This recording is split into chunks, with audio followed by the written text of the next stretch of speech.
I'm going to do some little 1-minute videos on what I did to these heads. So we'll start with the chamber. Obviously they're smoothed. And then I got this valve off the seat just a little bit. And I actually clearanced the valve.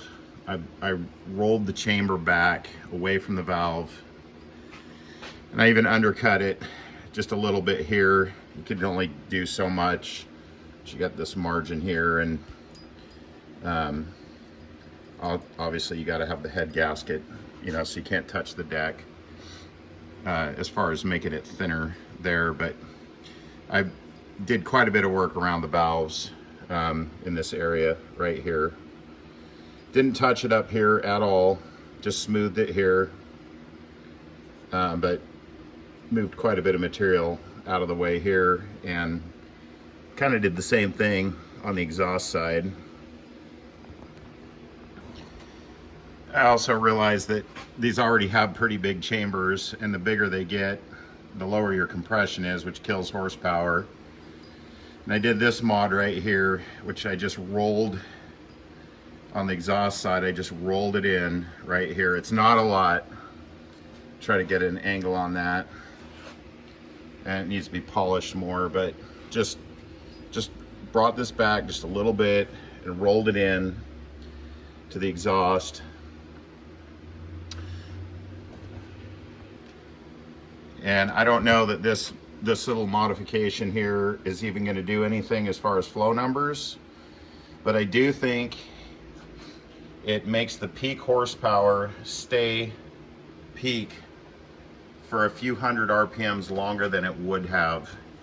It may not even make peak horsepower because of this. It'll stay near peak longer. In my opinion, this mod right here slows the air down as it's coming around and headed for the exhaust valve.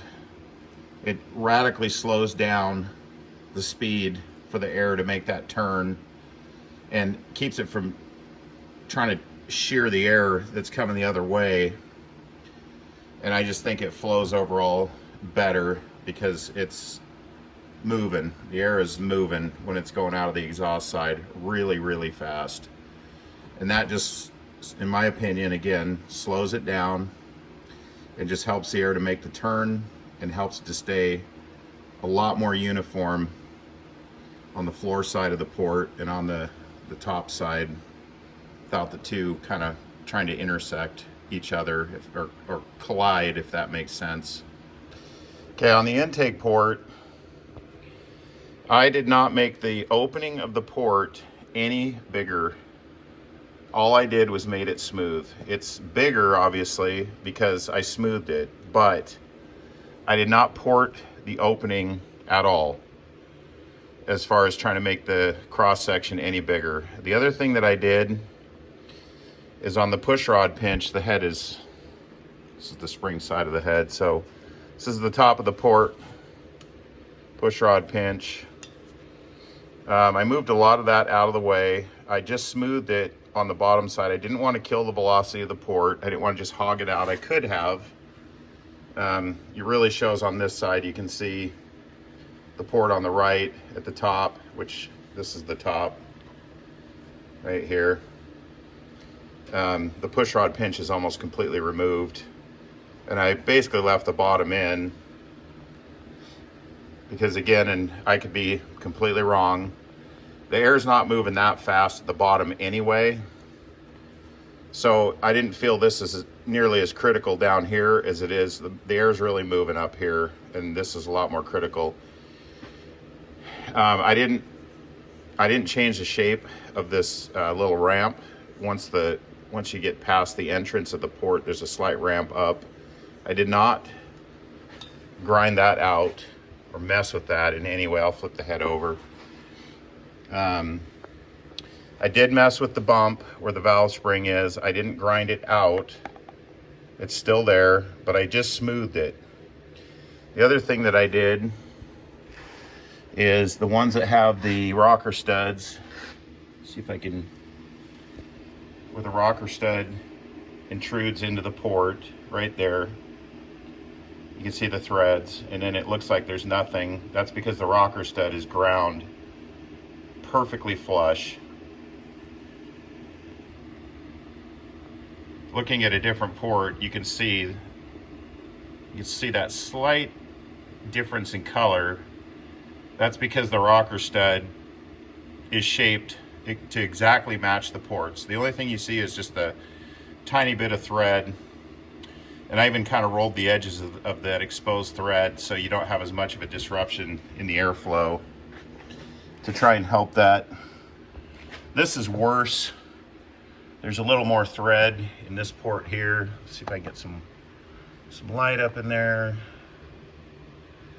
There we go. You can see the intrusion of the rocker stud right there, but the stud itself is ported to match exactly the shape of the port.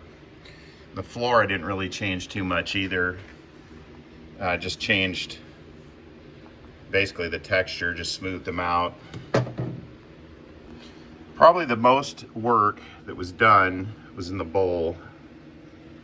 And again, I didn't get too crazy in there. I didn't want to hog these things and screw the percentages up too bad. I probably could have gotten a little more aggressive in there, maybe, but I just figured we'll just keep it real, just make everything nice. Really got rid of the guide boss and smoothed all that out. Did make it bigger around the guide on both sides, but not too radically, didn't mess with it too much. And so it might not seem like a lot was done to these heads.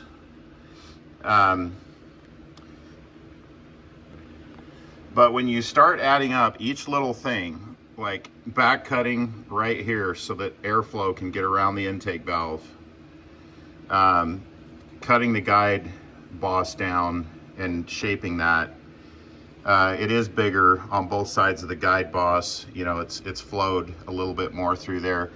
Cutting the hump out on the roof of the port where the spring pocket is, and again, it's not cut out, it's just smoothed. Opening up the top half of the push rod pinch and smoothing out, get my light in there. It's hard to see, but where the intrusion, where the rocker stud breaks through, if you add all those up, it's like restoring a car. If you just let little things go, at the end, it's not a very good restoration. It's an amateurish restoration.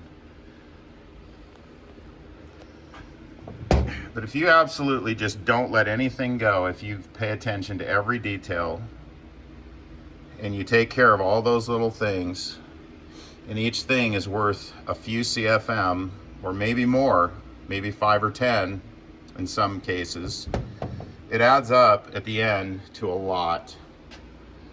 It could be a great improvement to the head. So maybe these heads are complete turds. Maybe I ruined them. I don't know. I don't think I did. I hope I didn't, but we're gonna find out. Real quick. So this is a Pontiac, I believe, and I don't know what Pontiac, but this is a Pontiac intake valve. What I did is I welded a little tiny nub onto the side of that, the stem. And the reason I did that, so that you can shove this valve in the hole, and that little nub holds the valve. It's smaller, so that you can get real close to the seat. The valve is smaller than, you know, the valve that goes in here. So you can get real close to the seat, and that little nub that's on the stem actually hits the guide. So I rotated it to where more of the guide has been profiled back from the porting, and now the valve sits way deeper in the hole. And it just makes it so you can port right up to the seat without damaging the seat. And this is a small block Chevy exhaust valve, and I did the same thing. I just put a nub on the side so that when it shoves in And you can actually see light around that one, but it's far enough up out of the hole that it does not allow you to get into the seat at all with your cutter and damage the seats. So that's that.